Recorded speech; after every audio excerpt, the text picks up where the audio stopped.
Halo teman-teman, kenalin namaku Sofi. Aku sekarang berumur 22 tahun dan dulu waktu aku masih kecil, aku tinggal seorang diri. Sejak kecil, aku sudah mengalami hal yang sangat tidak diinginkan oleh siapapun. Apa kalian tahu apa itu? Ketika permasalahan kasusku hampir mencapai titik puncaknya, aku menghadapinya dengan sangat tegang.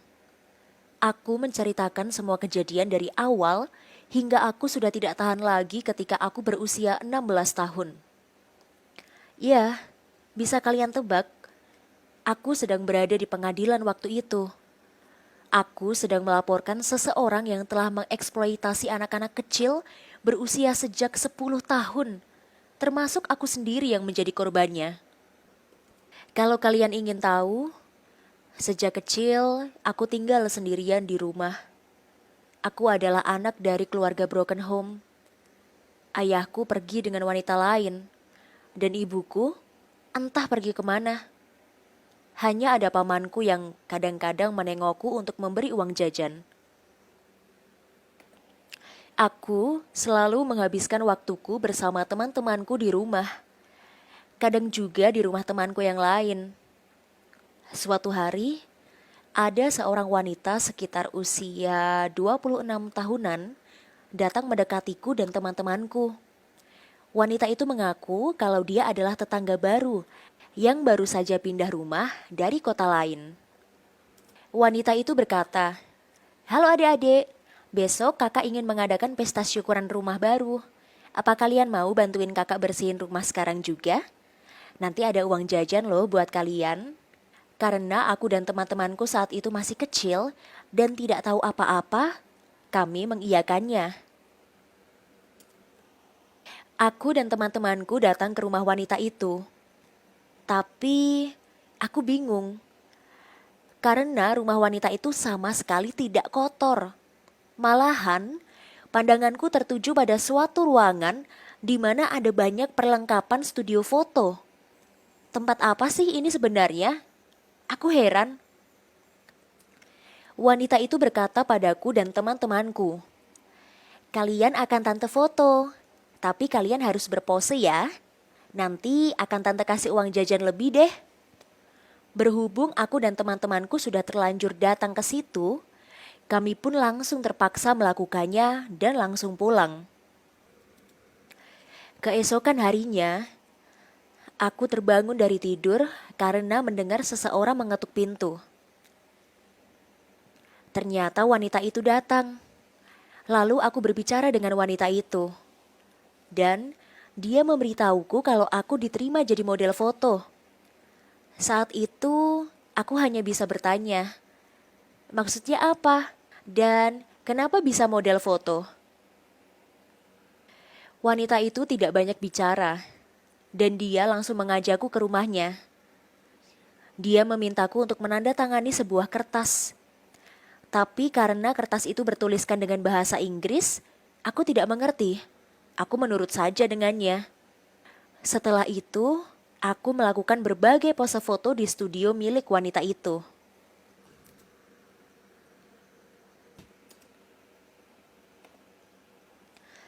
Aku tidak tahu jika keadaan setelah itu akan semakin memburuk, teman-teman. Aku terus-terusan diminta untuk berpose di depan kamera. Berbulan-bulan hingga bertahun-tahun aku melakukan hal ini. Aku diminta oleh wanita itu untuk melakukan apa yang dia perintahkan. Bahkan, aku diminta berpose tanpa menggunakan baju dan sampai aku menyadari bahwa aku tengah dijadikan objek penjualan online. Wanita itu terus memarahiku jika aku tidak menurut perintahnya. Dia bisa mengancamku dengan bukti perjanjian kontrak itu. Aku tidak sadar jika dulu kertas itu adalah surat kontrak.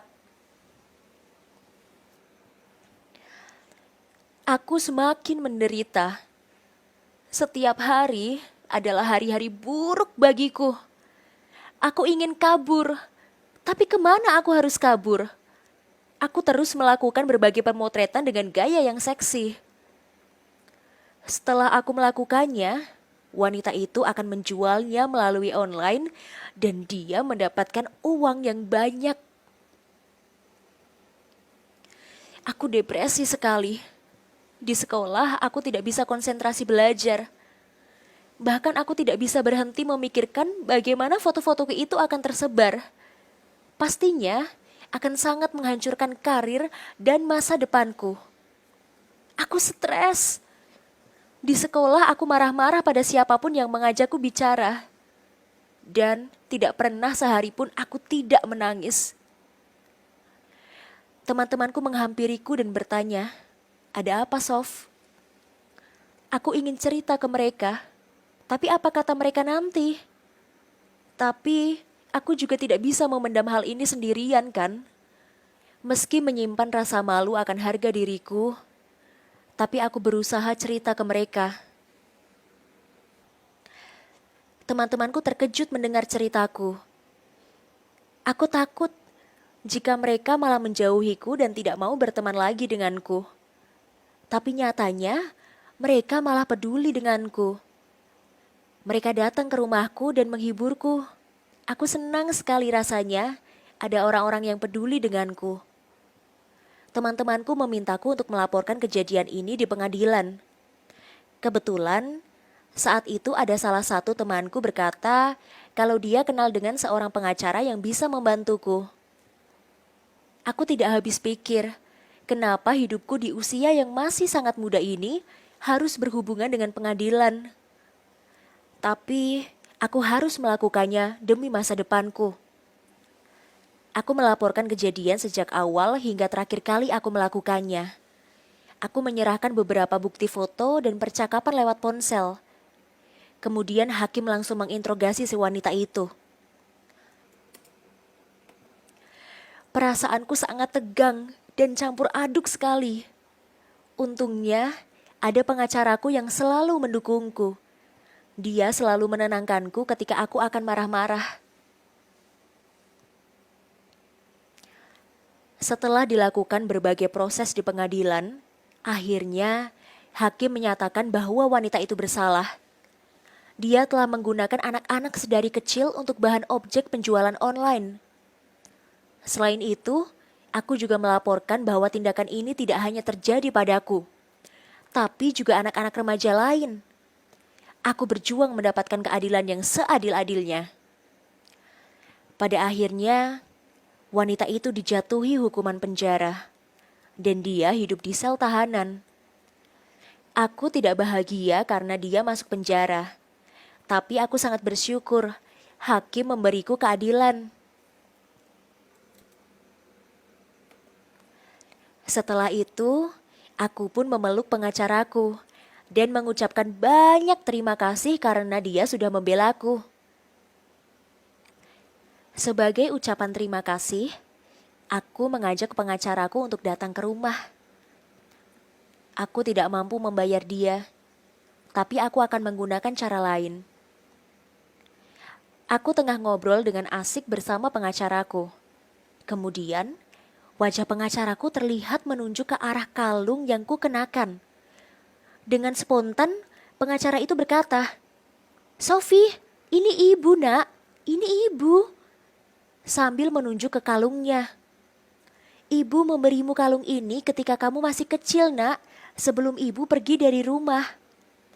Aku seakan tidak percaya. Tapi aku langsung memeluknya dan aku terharu.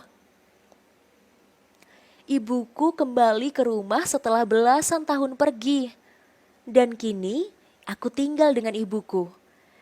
Rasanya senang sekali, meskipun ayahku tidak akan pernah kembali. Aku dan ibuku berencana mendatangi sebuah kantor IT yang menyediakan berbagai jasa.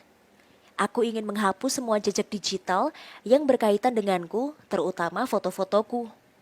Dan ya, akhirnya aku bisa hidup dengan lebih tenang tanpa khawatir.